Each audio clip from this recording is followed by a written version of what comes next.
तुम जो बोलोगी वो करने को तैयार हूं।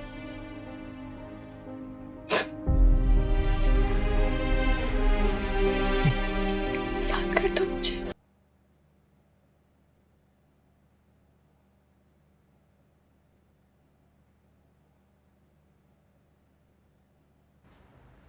ये मैं तुम्हारे लिए लाया हूं। मुझे अच्छे लगे थे इसलिए ले लिए।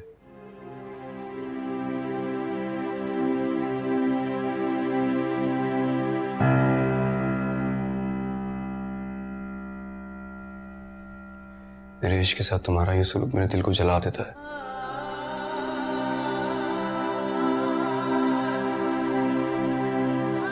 मेरे सामने मत तोड़ना।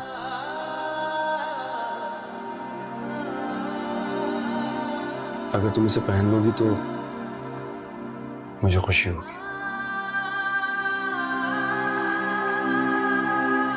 ये रखे जा रहा हूं।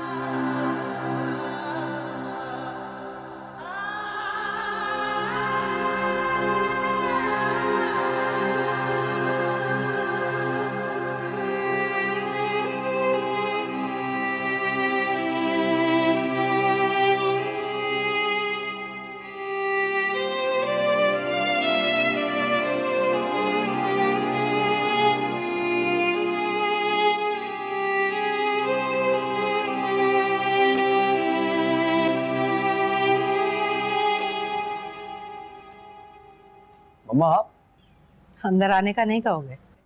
अरे क्यों नहीं, प्लीज आइए ना अंदर। सामने कौन? वालेकुम अस्सलाम। तुमने तो मेरे मुंह पर साफ इनकार कर दिया था, फिर भी मैं चली आई। मुझे बैठने का नहीं कहोगी? तुम चाहो तो बेइज्जती करके मेरे साथ भी वही सलूक कर सकती हो जो मैंने तुम्हारे साथ किया था। बुरा भला कहकर घर से बाहर निकाल कर हिसाब बराबर कर सकती हो। मैं ऐसा नहीं करूंगी, क्योंकि मेरी तरबियत में बड़ों से बदतमीजी करना नहीं है। और ये तो आपके बेटे का घर है, मतलब आपका ही हुआ। अंदर आने के लिए आपको किसी की इजाजत की जरूरत नहीं है। अब ये मेरा बेटा रहा ही था।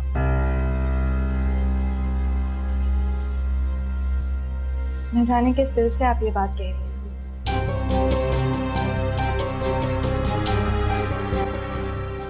आप खड़ी क्यों, प्लीज आइए ना। मम्मा बैठी प्लीज। हाँ भाई आऊंगी, क्यों नहीं आऊंगी, बैठूंगी। तुम लोग भी बैठो ना। जी। आज तो मैं किसी खास मकसद से इनवाइट करने आई हूँ तुम दोनों को। इनवाइट? रजा और समीरा की शादी के कार्ड सबसे पहले तुम लोगों की तरफ आई। मेरे दिल के करीब तो तुम दोनों हो ना सबसे पहले। ये तो बहुत खुशी की खबर है। अंकल आंटी मान गए। मेरी तरफ से रजा को भी मुबारकबाद दीजिए। मैं क्यों मुबारकबाद दूं, बड़े भाई हो तुम, सब कुछ तो तुम ही ने करना है शादी का। आओगे ना इसरा को लेकर? क्यों नहीं आएंगे, जरूर आएंगे। जब इनके अपने इन्हें इतने प्यार से बुलाने आएंगे तो शादी में शिरकत तो जरूरी है ना। हाँ लेकिन सिर्फ शाहजेब नहीं, बहू होने के नाते तुम्हारा आना भी बहुत जरूरी है।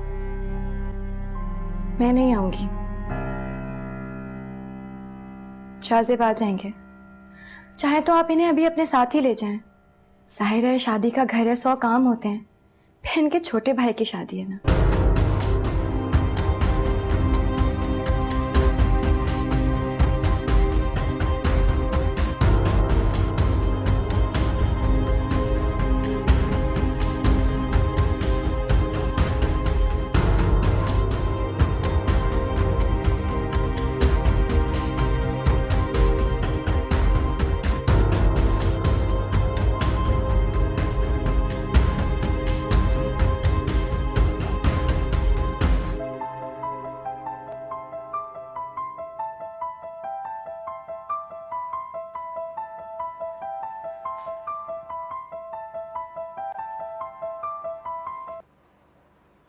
हेलो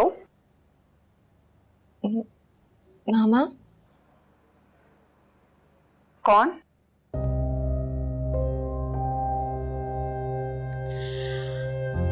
मामा इसरा बात कर रही हूँ। इसरा?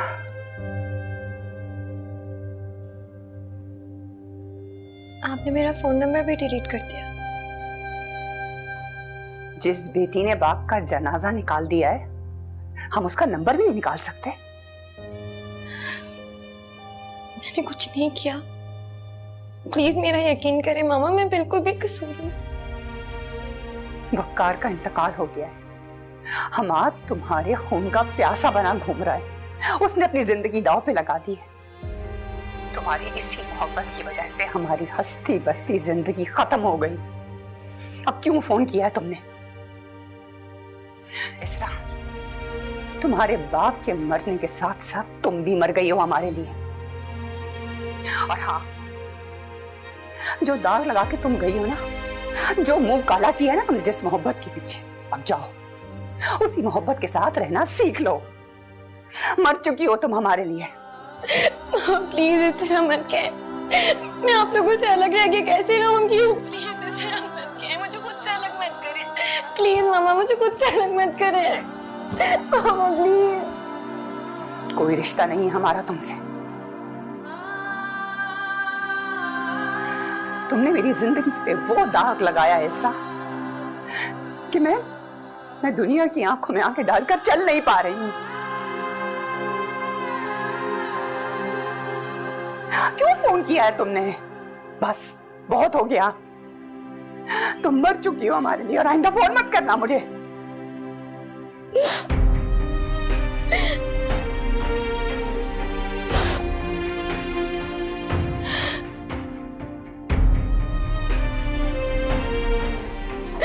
या अल्लाह।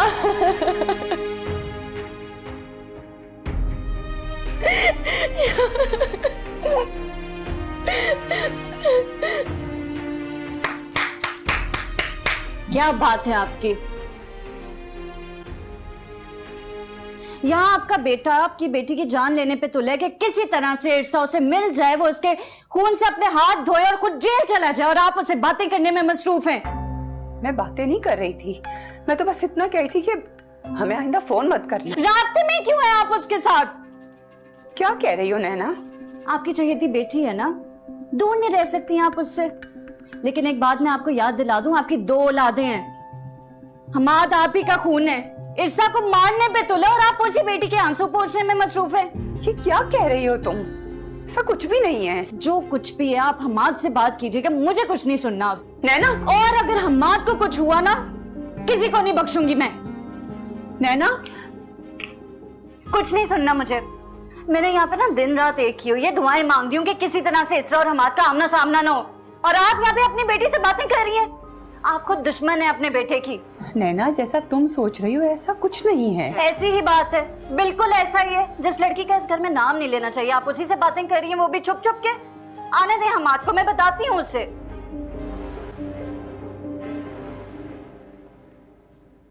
क्या मसला है? और ये तुम किस लहजे में बात कर रही थी मामा से? आप पहले पूरी बात सुनिए, उसके बाद फैसला कीजिएगा कि कौन सही है और कौन गलत। हुआ क्या है मामा, आप ही बताएं। मैं बताती हूँ आपको। मुझे लगता था आपकी मम्मा आपसे बहुत मोहब्बत करती हैं, इसलिए उन्होंने आपको कसम देके रोका है। जो आपके सर पे भूत सवार है ना इसरा को कत्ल करने का, लेकिन इन्हें कोई परवाह नहीं है आपकी। इन्हें परवाह है सिर्फ और सिर्फ अपनी बेटी की, कि उससे कुछ ना हो। नैना, हुआ क्या है? मुझे कुछ खुलकर बताओगी? क्या होने? अभी तक राब्ते में है अपनी बेटी के साथ। बेटी रो रो के माफी मांग रही है और ये उसे घर लाने का सोच रही है। बेटा, मैं तो सिर्फ इतना बताने की कोशिश कर रही थी उसे कि अब उसकी इस घर में कोई जगह नहीं। आपको जरूरत क्या थी उसकी कॉल उठाने की?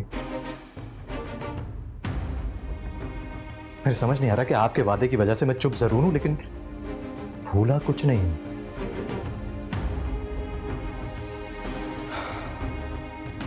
बेहतरी इसी में है कि इसरा का नाम आइंदा इस घर में ना लिया जाए।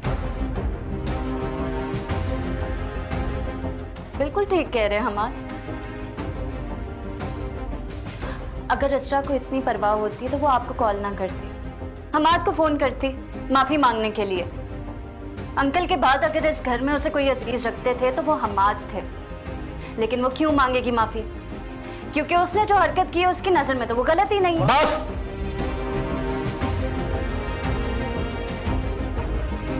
बेहतर है इस बात को आप दोनों यहीं खत्म कर दो। और मामा, आइंदा आप इसरा से कोई बात नहीं करेंगी। ठीक है बेटा, मैं नहीं करूंगी।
तुम फिर रो रही हो?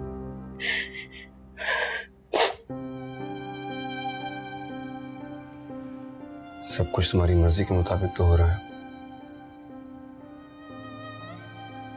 तुमने कहा था ससुराल नहीं जाना, मैं मम्मा को मना कराया।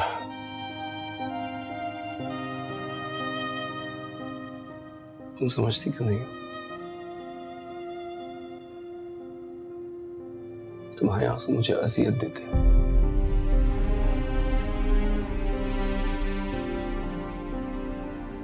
अच्छा बोलो, तुम कैसे खुश रहोगी मेरे साथ?